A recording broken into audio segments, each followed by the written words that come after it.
Hello everybody, Tyler here, and I'm very excited to give you orb trick number 2. This one is labeled as Orb Pinch. But before we get started, I'd like to tell everybody thank you so much for watching my videos, thank you for your time, and thank you for subscribing. I've been listening to all your comments, and I've made tweaks to my video, so I hope it's more clear and easier to understand. And I hope that it improves your puzzle dragon play. But in orb trick number 1, we were talking about the hook, and in there it tells you about how to identify and use the hook, and orb pinching builds off of that. So it takes hooks to a whole nother level. It's a great transition, it's a great stepping stone to the next level. So let's go ahead and get started. I'm going to load up Endless Corridor, and I'm going to pick my lead, and let's get started.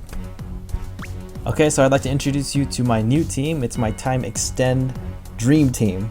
A lot of people have been asking me to use Nocturne Chanter Tsukuyomi, and the reason of this is because of her leader skill. She has a leader skill called Chanter's Pitch, and it extraordinarily extends time to move orbs by a whole 10 seconds.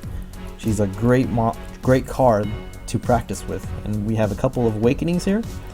We have 2 awakenings of extend time, and that's half a second per awakening, and so we have an extra second there, totaling to 11 seconds. It's great. And then I've been looking at my monster box for more extend time awakenings, and good old Ra has one. I have a Sakuya that has one that I never use, and that's about it. So I decided to put a fish and a cat in my team, my super dream team, and it kind of made a cool picture like the cat's about to eat the fish. And then we have Ra, good old Ra. I have a ton of Ra friends, so this adds up to be quite a bit of time, and it'll make it so it's easier for me to explain what the orb pinch is. So let me go ahead and set up the board, and I'll get back to you. Okay, so I've set up my board. If you'd like to follow along with me, please check the About section. I have a link to a Puzzle Dragon simulator so you can follow along.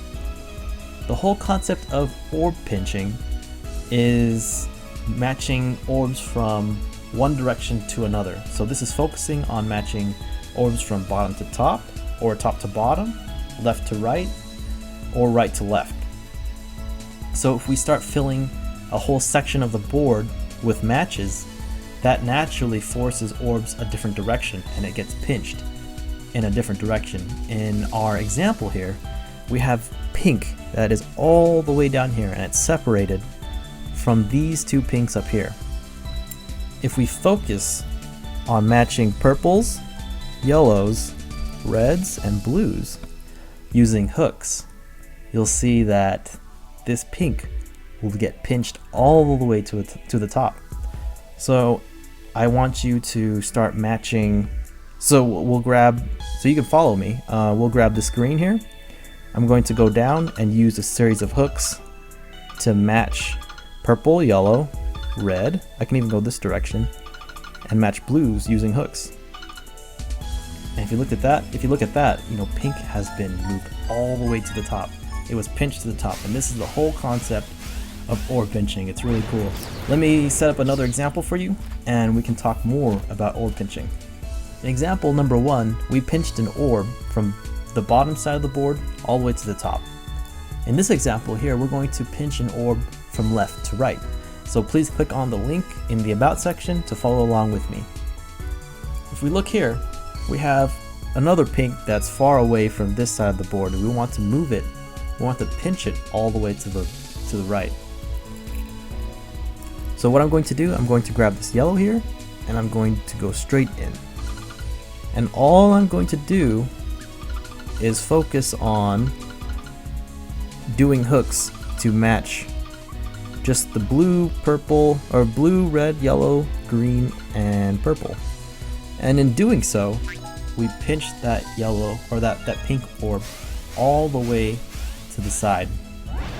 So in our first 2 examples, we used hooks to pinch an orb from one side of the board all the way to the other. And in reality, this doesn't work out.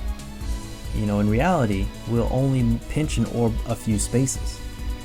So for example, if we start pitching an orb out of the bottom side, it'll only move a few spaces up until it's in a favorable position. And I have a real example here on the board. If you'd like to follow with me, Here we have pinks that are quite far apart with each other, and we have greens that are really far apart from each other. And as a raw player, or as a player who's focusing on getting as many combos as you can, this can be quite a hassle. And this is where orb pinching comes into play, the whole concept of orb pinching. So immediately here I can see that I can match reds here, I can also match blues in this row, and I can bring this yellow down and match yellows in this row.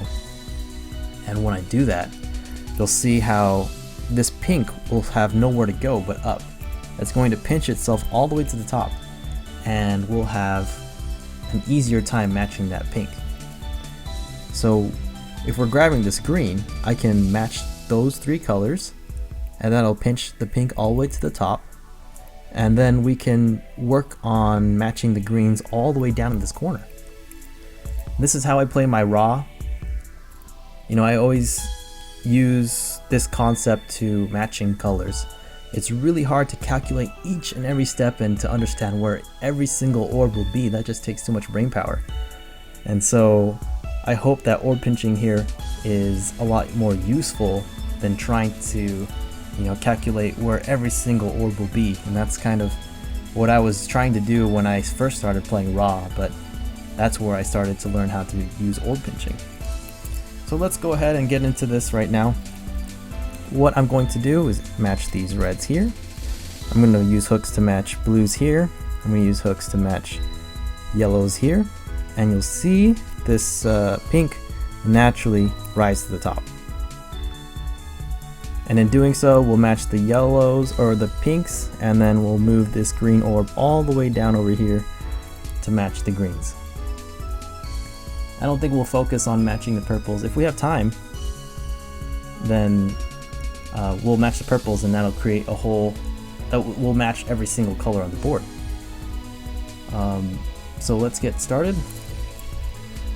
I'm only going to focus on matching reds, matching blues, and matching yellows, and you can follow along with me. When you do that, pinks will go all the way to the top.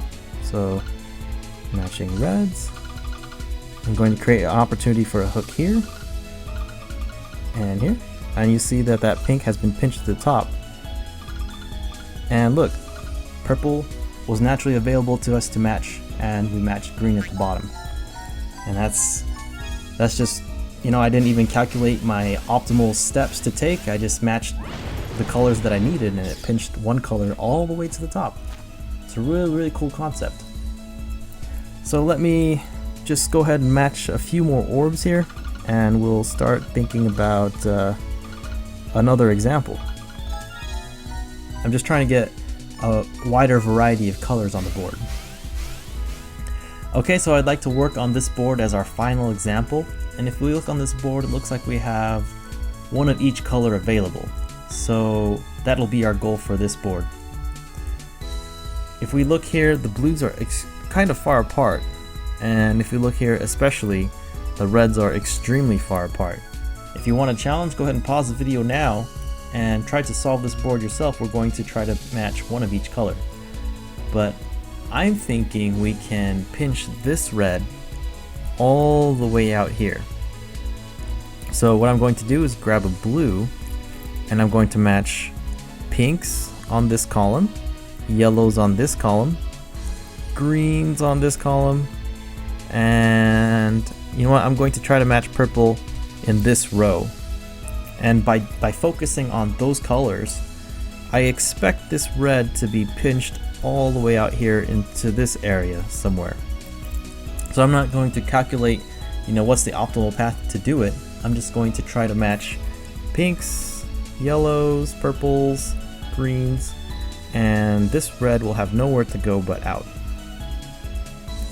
And because I'm manipulating the red, I plan to put this red up here in this corner.